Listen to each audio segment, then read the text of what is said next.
You ever even had a popsicle, Jason?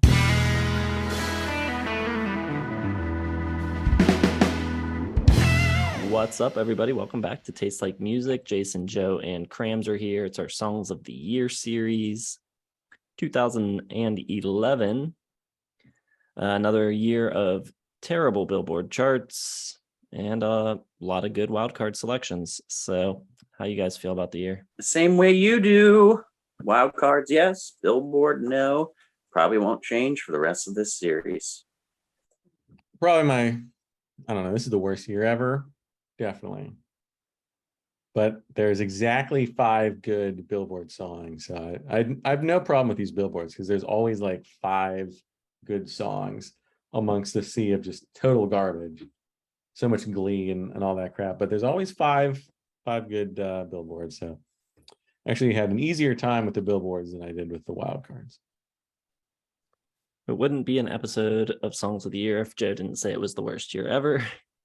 And I do think, looking ahead to 2012, I think the Billboards start to get a little better. Not that they're amazing or anything, but I think there's a little bit more good stuff in the coming years. So if you're new to the channel or haven't seen this series before, the way it works, we each make 2 lists of 5 songs. The first list had to have charted, songs that had to have charted, could have charted at any time during the year, at any number on the charts for any number of weeks. As long as it hit the charts, it is eligible.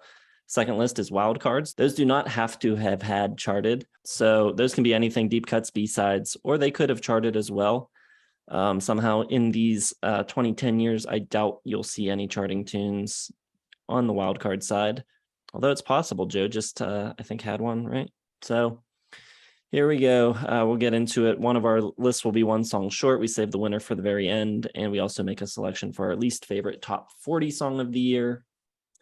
I guess before we start, make sure you hit that like button, subscribe, do all that stuff, and let's go. I think it's my turn to start, actually. So I'll kick it off with the Billboard selections. I don't know. We'll see. I might take some heat for this first one, but I'm going to go with We Are Young by Fun. I think Fun's a good pop band. I love the format. Nate Ruess's band before Fun. I love the first Fun record, which was pretty different from this one. On this record, they get much more modern sounding. They're kind of just doing straight pop here, but I think the song's really catchy, pretty good. Not my favorite Fun song, but it kind of gets the selection just based on past work. Also going to go with Walk by Foo Fighters. I think there's definitely better songs on Wasting Light, but I think this is a decent kind of mid-tempo rocker, sort of a ballad. But it's a great sounding track, especially Taylor Hawkins on the drums, just really good. This is the record that they did in Dave's garage with the console, the Neve console from Sound City. So sounds great. Then I'm going to go with Pumped Up Kicks by Foster the People. Just a cool, unique tune. I like that kind of like transistor radio effect on the lead vocals and the way that kind of gives way to these big reverb-soaked harmonies in the chorus. Just a really good shift in sound there. Super catchy song with some dark subject matter. That always works well. Then I'm going to go with Lights by Ellie Goulding. Kind of a dancey track, a little electronic, bit of an 80s vibe, but it's also super modern sounding. Really catchy. She's got a good voice and a unique and identifiable voice, which I think is becoming ever more rare here in these 2010 years. A lot of kind of cookie cutter sounding voices, but she stands out, I think. And then my last one for the Billboard is going to be Sail by AWOL Nation, which should be a song that I hate, but I think it's super catchy. The music does suck a little. It's a little Imagine Dragons-y, but I think the vocals are great. I think he sounds super cool. I think the vocal delivery is great, and it's a good hook. So there you go. Those are my 5. Cram apparently hates that one. That is one of the most surprising takes I've ever heard Jason come out.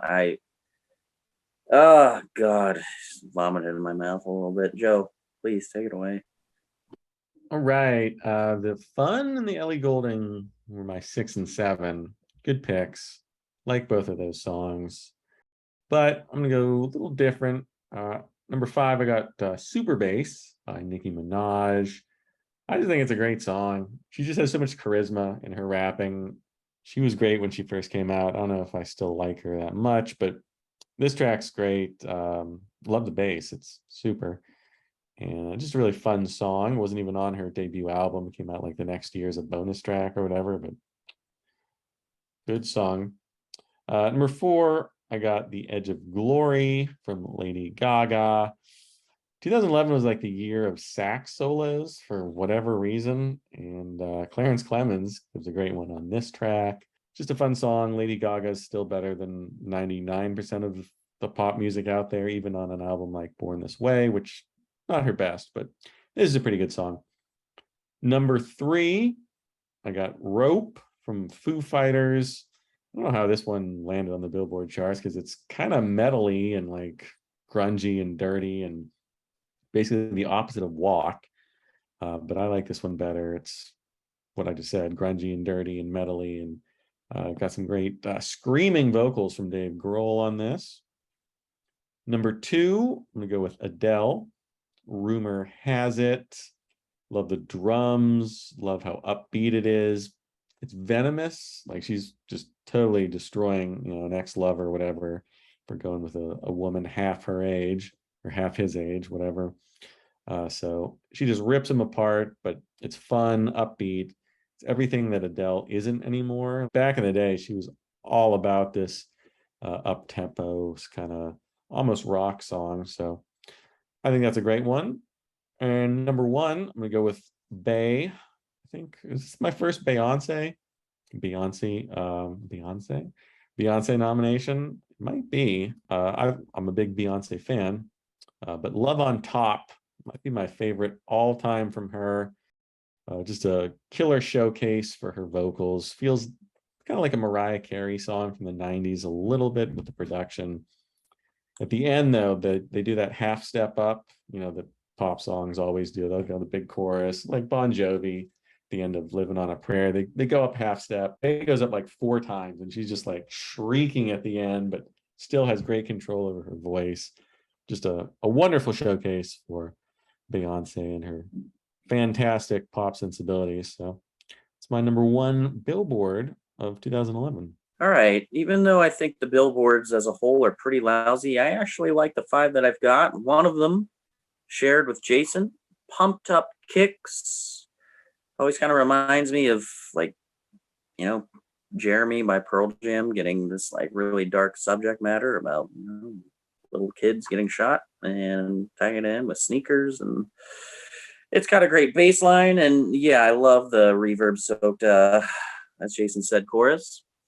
I've also got one by the Black Keys. I've got Lonely Boy. It's got that classic old like Delta blues, but kind of like, put through a processor kind of sound that I really like. And it's pretty damn catchy. And Black Keys really at this time could do no wrong in the eyes of the public.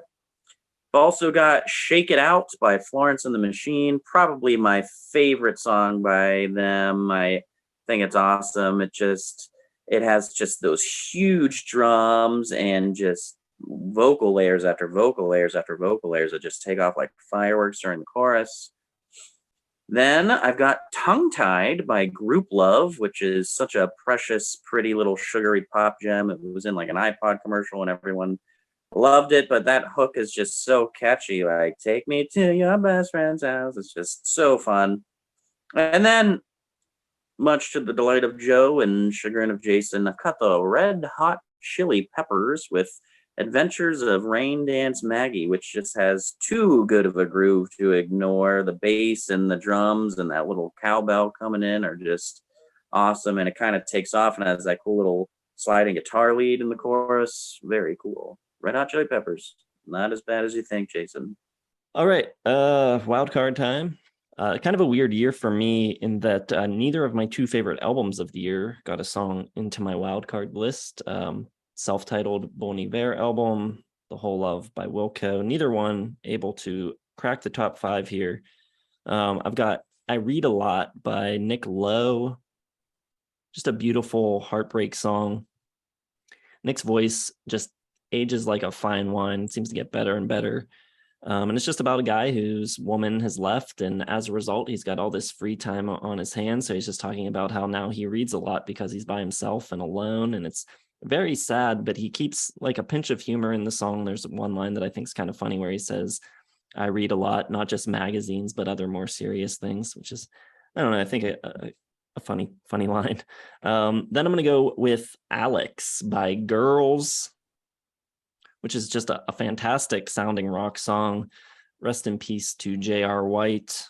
Chris Owens on vocals sounds so cool. Very like mysterious and alluring, but also like sad at the same time. The song has a great driving rhythm to it and a really, really cool like instrumental bridge section that I like a lot. Then I'm going with The Pains of Being Pure at Heart with Heart in Your Heartbreak. This band was super hyped up when their first record came out, and it feels like people have just been sleeping on them ever since. I think Belong is a really good album. This is just a killer pop rock song. If you like 80s college radio type of stuff, I think you'll love it. Then I'm going to go with Helplessness Blues. Unlike you other two knuckleheads, I recognize that Fleet Fox's second album exceeds the debut, but especially the title track, amazing marriage of lyrics and music. I find it very powerful and very moving. And then it just opens up into that outro section where he's singing about if he had an orchard, which is just really beautiful and expansive. And I think it sounds great. So there you go. Those are my 4, saving the winner for later. I'm going to call it now. I think Joe and I have the same number 1 this year. God, I hope so. My wild cards this year. I don't know. I just do not like 2011 much. Number 5, I got The Deer Hunter with The Canopy. They had a weird release called the Color Spectrum where they had different colors, and each color was kind of corresponded to a different genre of music. The green was this fun kind of folksy EP. So that was my favorite one, and that's my favorite from that EP. Number 4, Monarchy of Roses from Red Hot Chili Peppers. I just love the way this song cracks into the chorus. It has this really weird verse, like watery vocals from Anthony Kiedis, and just like snaps into the chorus, big gallop on the bass and drums. Fantastic sounding song from them. Number 3, Bridge Burning.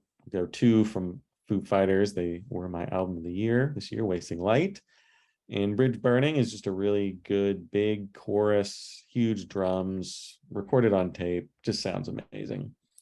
Number 2, this is a weird one. I got the remix of Fall from Daft Punk's Tron soundtrack. It was remixed by M83, and it is just a phenomenal remix. I absolutely love it. It takes an okay song and just makes it so cool. M83, what a guy. All right. Joe didn't pick the one that I think we share as number 1, but it doesn't really help me to tie Joe. But I'm not going to change my pick. I'm going to be honest because I have integrity. But here we go. I've got from my album of the year winner, runner-ups, Kurt Vile. Just a really gorgeous song. It's kind of downtrodden. It's got like that hollow Neil Young kind of quality, but with like a modern take. I love the lines when he says, "My best friend's long gone, but I got runner-ups." Yeah. And it's just really, really kind of folksy, but also just, a fresh take on all of these kind of sentiments, which is really cool. And the guitar work is really underrated. It's also just brilliantly recorded. You get a lot of like snaps and pops and just like the body of the guitar is so cool. Next I've got Will Do by TV on the Radio. It's got a pretty steady, just like really in the pocket hip hop kind of beat. Really great chorus, just a great song. And there's a really cool like bridge section in it where it gets kind of weird and alien-esque and sci-fi, and then it comes out of it with like a big vigor. It's very cool. And I've got a song called 100 Other Lovers by Devotchka, and it's a very cool kind of world music, indie rock kind of mashup where you get like some reeds coming in, like a mellotron and like little bursts of symphony, and this really cool kind of like tribal beat coming in and everything, but it's very ornate and, you know, has some Baroque elements to it. It's very cool. And then finally, I also have Codex by Radiohead from King of Limbs, small, haunting piano ballad with just, man, one of the best French horn parts you ever hear. It's pretty bare bones and just tom, piano, and like this horn, and it is just absolutely sensational. Yeah, but my winner is a banger. All right, worst of the year for me. Talked about it a lot when we did this band's listography. I've got Paradise by Coldplay. So bad. Really hate it. The repeated syllable as a hook is one of the worst pop trends of all time. It was being done to death around this time. Big pet peeve of mine. And this song just fills me with anger. I hate it. Fills me with anger. All right. This band and song fills me with anger, and it really filled me with anger back in the day because people thought they were good. They're not. Mumford & Sons were a terrible band. They always sucked. Any hype that they got around this time made me crazy. I got The Cave, sucks, and I hate them. I hate the song, and I'm glad they kind of died out and everyone just realized that, like, oh yeah, they sucked. And that Well, whole this is one movement of the sucked too. The whole that twee folky garbage, ugh, that was the worst. yeah, Lumineers, December, like I hate it all.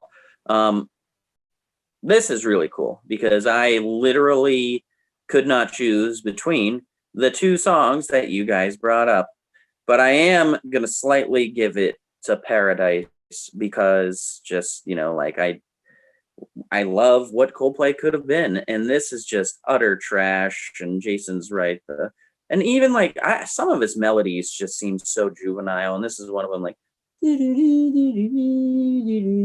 it's just, I don't know. I just picture like Chris Martin's face on like a toddler at preschool, just like playing on like a play school like xylophone, coming up with this. I hate it, and I don't want it to not be the worst song of the year. So I'm glad someone else backed me up. Let's go to the winners now, though. I'm really think me and Joe are going to pick the same one. If you guys are on the same page, then it's probably a pretty big, pretty well-known song. So I would imagine you would beat me because I'm going with my boys and Dawes. I got Moon in the Water. Masterful songwriting in the classic tradition. Just a really good piece of songwriting. You know, we've talked about the new record. Joe and I reviewed it, and that record shows them flexing as players a bit, but this is really just all about the words and the melody. Really beautiful, great finger picking guitar, a little bit of simple organ in the background, setting the mood a bit. But yeah, just great writing. I love it. I think it's a perfectly written song. All right. Well, you could pick this song this year. It also charts next year, so hopefully it doesn't split the vote. But I have to go with probably my favorite song in the whole decade. And is it going to be Midnight City, M83? Yeah, it's got to be. It's such a good song. It is the greatest night driving song of many years. It maybe, you know, you could go back to like Springsteen or something, but as far as like a modern, just perfect song, I think this just has it all. The way it like builds and the drums kick in into the chorus. I love the synth sounds. I love how chaotic it is, but it's always like in control and just like, it's so good when that sax solo comes just out of nowhere. Saxophone solo just seals the deal for me at the end. Just a wonderful song. Probably my favorite song of the decade. Definitely my favorite of 2011. Yep, I was right. It's got to be Midnight City. We've talked about it. Yeah, one of the best driving at night in a city. I think my favorite driving song ever is like if I'm alone on like a backwoods road, Lunatic Fringe by Red Rider just really hits the spot. But yeah, it's got the coolest synth sounds, the coolest drum sounds. It's got the coolest like pick up and then soothe out and then get it going again. And then, yeah, that saxophone.